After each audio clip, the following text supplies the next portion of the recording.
Hello, Internet, and welcome to episode 190 of Verbal Graffiti with your host, Brian Glass, a.k.a. the B-Man, the People's Degenerate. My hands are a little off right there. I'm in the mood. The B-Man is in the mood. Last episode, I was doing the editing of it before I put it out on the internet. I realized I'm saying the word like too much again, so that is the goal for this episode, is not to infuse the word like I just did. Enough of that. Merry Christmas to you all. The Christmas season. May all your Christmases be white. And if you celebrate Hanukkah, Kwanzaa, if there's a satanic holiday that's celebrated in December, have a good one. This is our second go around here at Verbal Graffiti, doing episodes during the Christmas season. So this snowman, you might recognize that from last year if you're an avid fan of Verbal Graffiti. And yes, we don't have new decorations. My aunt did not make me any new decorations this past year. That's one of the joys of Christmas. You pull out all the Christmas decorations. They're the ones you've had for years. So those decorations and those lights and the music, it conjures up memories, images of a family, laughter, of presents, of dinners, of all the holiday activities that you do year after year. The decorations are almost like a time capsule. You open it and it gives you that warmth, that joy, that first snow of the season. Enough about that. All right, you want Christmas? Go watch The Grinch. Go watch the Hallmark Network. Go to your Christmas fair in your town center. This is about smut here at Verbal Graffiti. Not so much smut this episode. This is a type of episode. This is definitely PG-13, which is my least favorite category. As you all know, the B-Man, all of us here at Verbal Graffiti, we like the extremes. Either be G-rated or be R. There's nothing. PG-13 is go all the way. Go all the way. You're gonna go PG-13. You're gonna use a little foul language. Show us a little TNA. Show us a little graphic violence. No violence here at Verbal Graffiti. Anyway, enough of that rant. I did stand up last night, had a gig.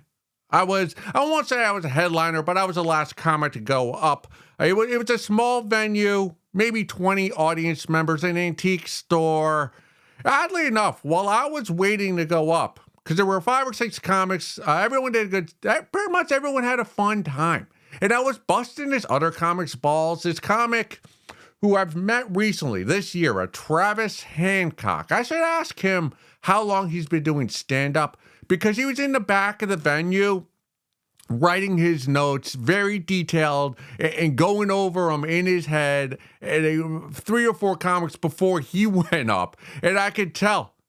The look on his face, the white, he's a white guy, so there's that flush, that nervousness of not knowing how you're going to do on stage. And his sister was there. And his sister's never seen him do stand-up, which I don't blame him. My family has never seen me do stand-up. Stand-up is for strangers. You should not be doing it in front of your friends and family. But I sensed the tenseness from Travis, because I've been there.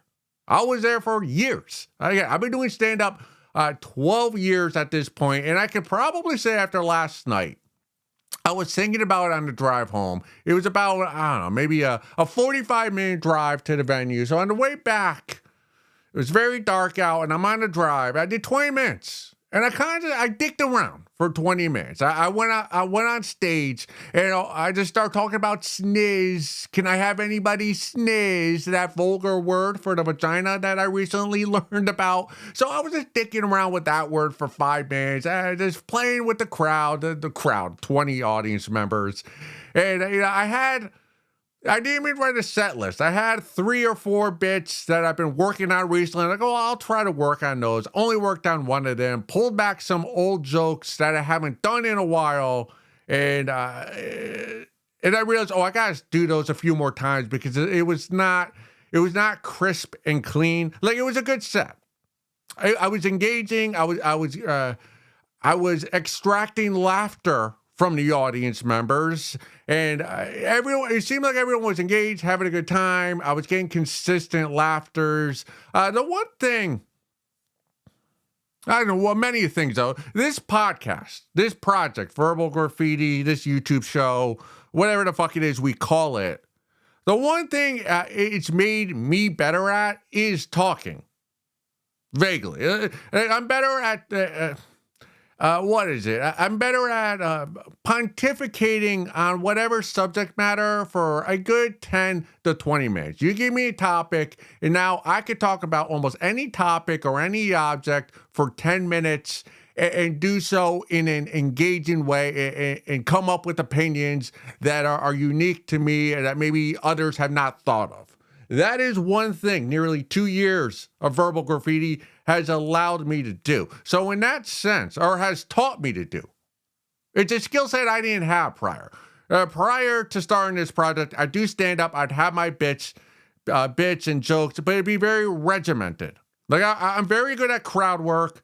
But my jokes, like there's setup, there's punch, there's lines I want to get laughters within the bit, within the structure of the joke, because I'm not a one-liner comic. But it was you tell me, hey, talk about dinosaurs. And I could talk for 2 minutes off the top of my head, and then I'd have nothing else. The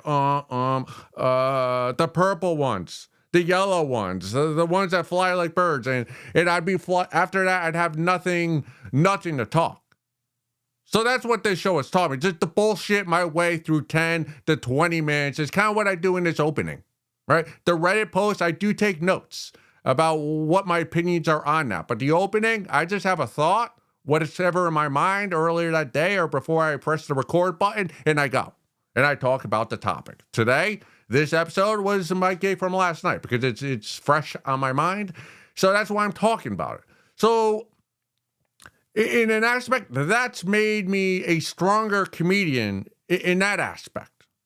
Again, just being able to bullshit about anything for 10 to 20 minutes, where it has, I will admit, there are times, it has made me not as strong as a comic with the laughter, which might be an odd thing to say.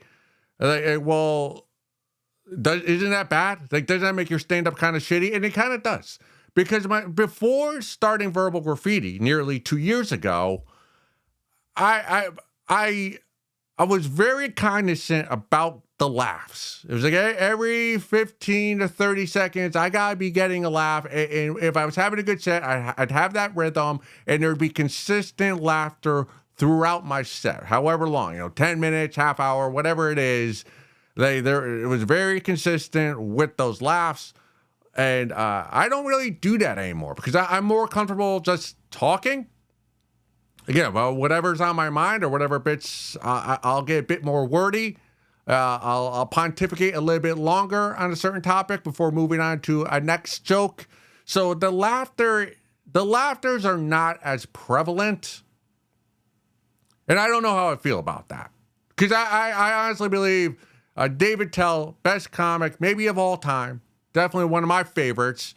He's very punch heavy with his jokes. And I think that when you're an audience member and you go to a stand-up show, you want laughter. You don't want a philosopher. You don't want someone preaching to you about, I don't know, whatever religion or opinions or politics or whatever takes you. Hey, you're a jester. Make me laugh. I'm getting a little buzzed. Make me and my lady laugh so that her sniz gets all lathered up and I can have fun with her after this. Right? I know what you want as an audience member, or at least I think. But again, there are trade-offs.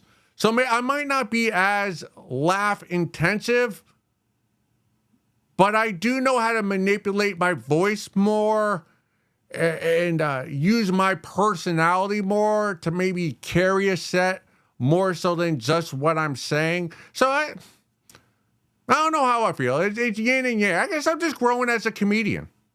All right? I remember very distinctly, there was a comedian, John Carlo, very funny comic, a great writer, great comic. He's a guy who's he has a joke, he has a bit, like a 3 to 5 minute bit, and it's very punch heavy. And you can tell, he wrote that out. He's very clever, very funny. But I remember him, like, when he learned to manipulate his voice on stage, like, oh, that's a new skill he has. And then there was a little while there where he was overusing manipulating his voice. So I have to be cognizant of that. I mean, he's gotten past that. He's even better now. Giancarlo, one of the best in all of New England. But I gotta make sure I don't just rely on my personality, facial expressions, mannerisms to get the laughs, because the words, the substance of what I'm saying, that still needs to be there, because without that, you can't do more than 20 minutes. But this is just a long-winded way of me saying I could go on a stage. Now, I don't know about thousands of people, but a room under 100 people, maybe even a few hundred people, if I'm doing 20 minutes, no problem. No problem. I'll be entertaining, engaging. You will laugh. I'll have a good time. It won't stress me out. Again, 12 years of comedy, 20 minutes. Is that really impressive? No, it's not. Do I have the opportunity to do an hour, 45 minutes, like a real headline set, 45 to 75 minutes? Probably. I could do it. I wouldn't be comfortable doing that long. I don't know if I can keep an audience captivated for that long. But if you give me the opportunity and consistent opportunities doing that, I'd say within a year, maybe 2 years, I could be a proficient headlining comedian, who's like a real one, where afterwards, like, yeah, that was fucking good. That was a fucking good set. Not was where you're like not, you hear the whispers. You hear when you have a shitty set, which I've had plenty of. You hear the whispers, like, I don't know about that guy. Is this what he does all the time? No, wow, no, I get the opposite. Like, wow, that. But again, I'm also someone who thought I would be headlining Caroline's Comedy Club, RIP, in New York City within the first 3 years of me doing stand-up comedy. So I'm a dreamer. I have a bit more confidence in myself than most, but that's not about me. Actually, it is about me. But what I want to get back to is Travis. I don't think he's been doing as long as comedy as I have. But when he was in the back of the room, going over his notes, the nerves. Like, I don't have those anymore. Once in a while, I'll get those. But maybe if I had to do a 45-minute set or was asked to, I would get some nerves. But he has those. I don't miss being where he was at, because I was just busting his balls. Sometimes I do that. If it's a comic I know or have a good rapport with, I'm like, why the fuck are you looking at your notes? Like, don't look at your notes. Get on stage. Be funny. Just talk about what's on your mind. And I'll throw the notes on the ground and I'll bust his balls or her balls or whatever, her pussy lips. And I was doing that with Travis. But then once he told me his sister was there, it's like, okay, I understand. The stakes are a little bit higher than just a normal Saturday evening gig. So I don't know where I was going with that, but it is. He did well, by the way. Travis had a very good set. He did about 10 minutes. He was really the first comic to get the crowd going consistently. So a tip of my penis to Travis. But that is sometimes I wish, like, he's a funny guy. I think sometimes comics rely too much on their notes and they just what they'll go on stage with what they want to talk about, and they're very regimented. And they'll just go from joke A to joke B to joke C, or topic A, B, C. And it's almost, maybe they'll interact with the crowd a little bit, but sometimes, so many of these comics I know, like, they have such great personalities, much more so than I do.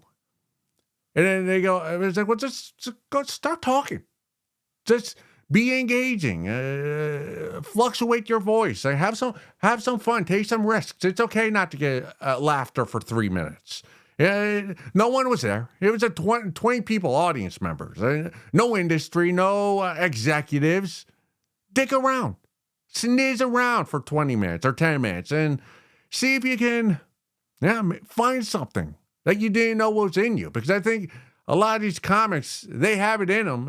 You just gotta just let it out and see what you can mold out of it. But again, I'm not a coach. I'm not going to tell you what to do, although I just did. But it's a good feeling. It's a good feeling Saturday night driving home, having a successful set, and all the other comics had a successful set. I mean, we're fucking living. We're living. So many people are going to go to work Monday morning after Thanksgiving. Or the following week after Thanksgiving. How was your weekend? We got a Christmas tree. We watched Netflix. I did laundry. I went to my kids' hockey game. That's it. Like, I had a couple drinks, watched football. We were tight roping on Saturday night. We were the mic in our hand and our thoughts, trying to get a crowd riled up. Like, that's fun. We had fun. We created an atmosphere on Saturday night. Me and the 5 or so other comics that are on that, and that's pretty magical.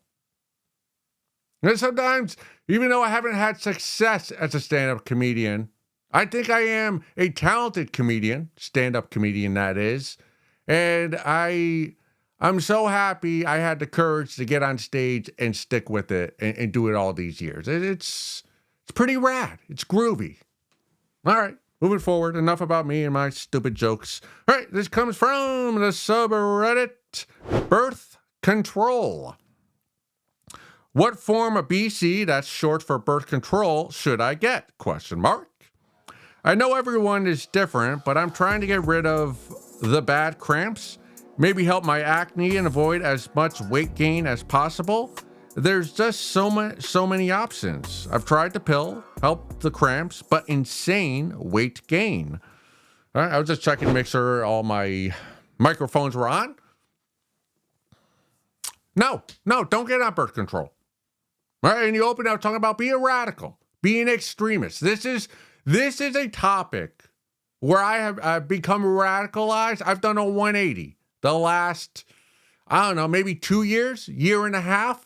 I'm very, at this point in time, December 2025, and this may change, but as of right now, I am anti-hormonal birth control for everybody, especially teenagers and babes in their early 20s. Now, I'm not going to tell, well, actually, I'm going to tell you what to do. This Reddit poster, I'm telling you, don't go on hormonal birth control. I'm not going to tell you what to do, but my opinion is that you should not go on hormonal birth control. And that is a 180 for the B-man. Prior to a year and a half ago, honestly, I never really gave birth control much thought. I got to give you my background. I was born, raised, still live in a Northeast liberal community. It's just a boring Northeast liberal family. Community, a public school. When you grow up in that environment, which I did, it's almost birth control is a given. It's like once a girl reaches puberty, has her period, goes to high school, put her on birth control. Because the worst thing you want, this was I won't say propaganda, but it was so just banged in all our heads when we were kids and puberty and middle school is like teenage pregnancy is the worst possible outcome you can ever imagine. So do anything to avoid that. So get on hormonal birth control, use condoms, abstinence, you name it. It was told us, and the study has shown that that's not inaccurate. Like if you're a teenager and you get pregnant, like the numbers show that your life is kind of fucked up. Not in a socioeconomic sense. To be pregnant as a teenager, give birth, it's very difficult to have a successful life financially. But I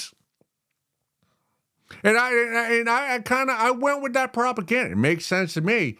Well, if you're 17 and you get pregnant, you're still in high school. You obviously can't afford this child to raise a child, and you don't have the maturity for it. So clearly, there's a disconnect there. So yeah, use condoms, get on birth control. So I fucked with that stance. That was always my stance. Yeah, don't use condoms, but definitely use birth control.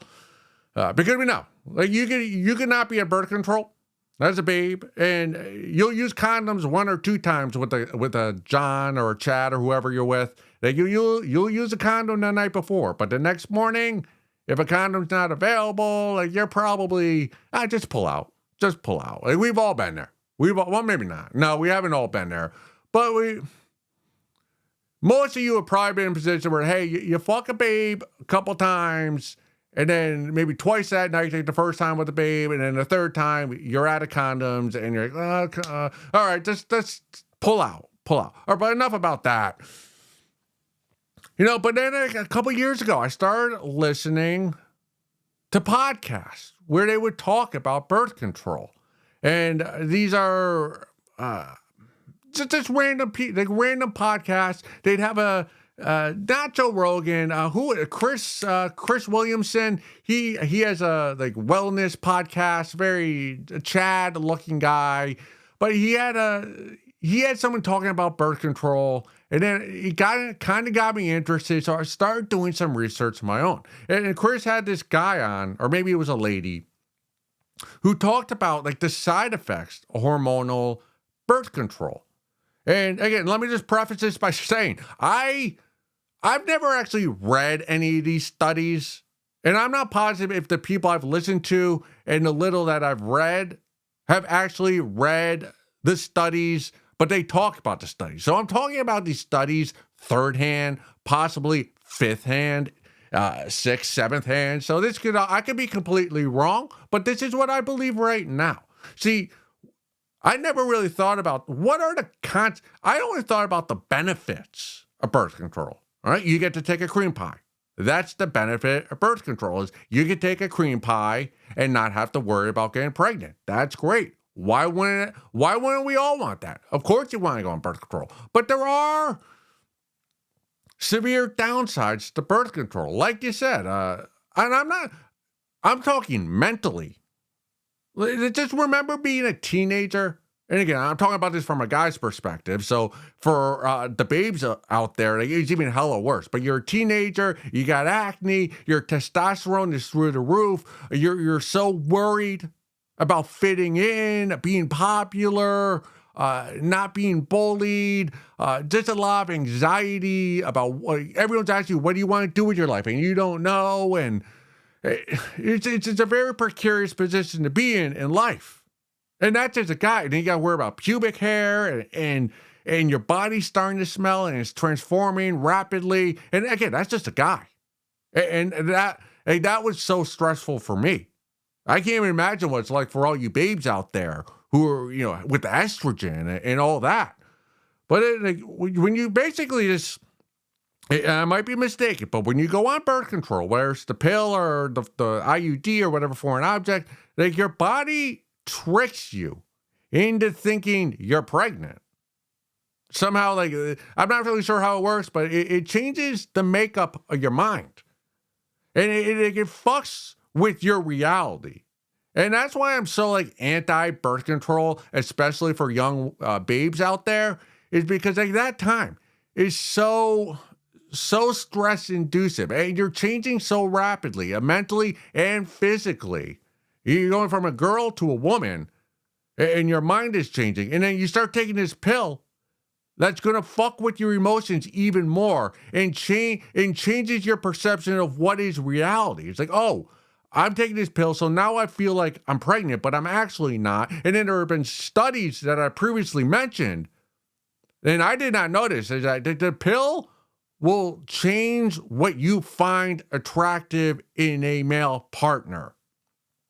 A potential father to your baby, if he stays around, if hopefully he does. But you'll be attracted to a guy. There have been many studies and many testimonials where the babes will say, yeah, I was attracted to this guy. We had a long-term relationship. Maybe even we got married.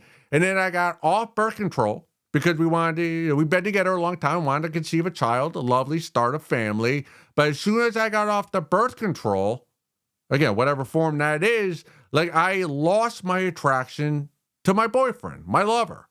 And I realized, oh no, I wasn't attracted to him at all. I'm actually, now that all the birth control is flushed out of my body, I like now what I'm attracted to is something, a different type of male archetype.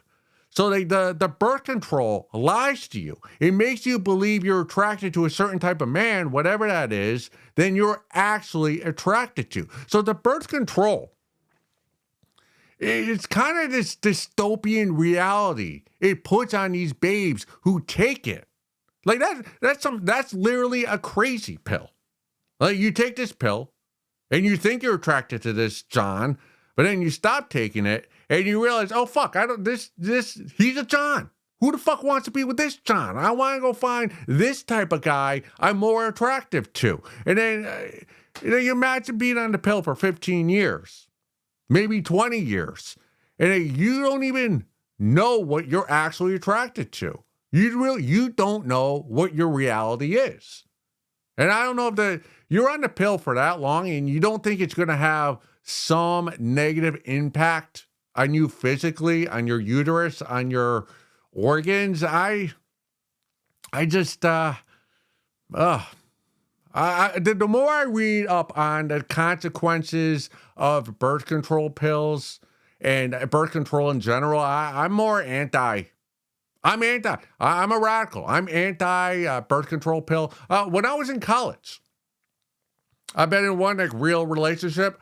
We dated for like my senior year of college. We were in love, and like she was on the pill, and I offered to pay for the pill because do guys do this?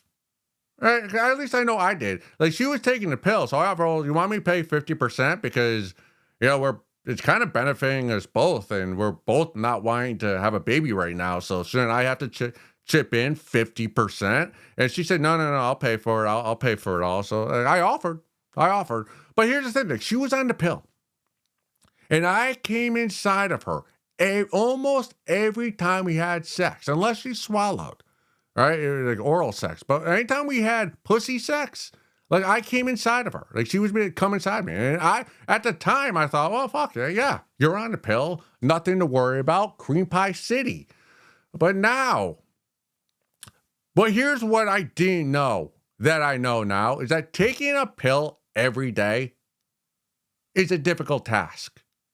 Like I didn't take any vitamins. I didn't take any pills back then. So I didn't realize how risky behavior we were engaging in at the time, because now I take vitamins every day and I take antidepressants and I take some meloxicam for some physical pain I have. And there are days where I just, did I take that pill this morning? Like, how many did I? I miss days all the time. So you're going to tell me a 16-year-old girl or a 25-year-old girl is going to remember to take her pill every single day around the same time and not mess up if she's on antibiotics and this and that, and you're traveling, and the pill is not as safe as they make it out to be, because who is that diligent, that regimented with their pill intake? And I'm not going to blame a 22-year-old babe for, forgetting a couple days and then she accidentally gets pregnant. Like I'm not gonna point my finger at her. Yeah, taking a pill every day and never forgetting not to take it, that's almost an impossible task to ask of anybody. Even a babe who's in an Ivy League, Princeton, Yale student. Like, that was very risky behavior I was engaging in. But at the time, I didn't know it was that risky. I was like, wow, this cream pie thing is awesome. Let's keep doing this. I got a lot of opinions. Also, I read something earlier today about how, and they did this to us when we were in high school, where you'd have the doll, the baby doll. You have like a home ec type course. I think I just said the word like, you got to cut that. Stop saying that. But you have to carry the baby, like the fake baby. You carry it for a week. You bring it home with you. It's got the little motor inside of it, so it will cry throughout the night. So you got to wake up and feed it, and the teacher can see if you're actually taking care of the baby. And someone made a comment on X earlier today. Yeah, they're kind of teaching you the shitty parts of being a mom or a father but they're not sharing you the magical aspects of parenting. They give you that baby doll for a week, and all it does is cry, and you have to pretend feed it and wipe the butt and clean it, but you don't get to see the doll smile and giggle and make hand movements at you. It's weird. It really does propaganda. I didn't realize it when I was in high school, but that's definitely a propaganda campaign making you not want to have children. Again, all they talked about were the negatives of parenthood and having a child. And I'm all for it. No teenage pregnancy. But now that there's a birth crisis, no, fuck there's a birth crisis. You taught us for 20 years that having a baby is the worst possible outcome. Yeah, it does seem a little fucked up that you have to carry that fake baby around for a week. And you get all the tears and the crying and the annoying parts of parenthood, but then you don't get any of the positives that go with that. That seems, that's propaganda. 20 years too late to complain to my teachers about it, or at this time, maybe 25 years too late to complain to my teachers about that, but I'm complaining about it now. And again, B-Man. Well, how are we going to avoid the teenage pregnancies then? Huh? What are we going to do? Well, I got an answer for you too. Right? I'm anti-hormonal birth control for the babes at any age, because it fucks with your mind, it fucks with your reality. So my solution is that when the boys are 15 in America, every 15-year-old boy should get a vasectomy. And before he does so, he saves his sperm.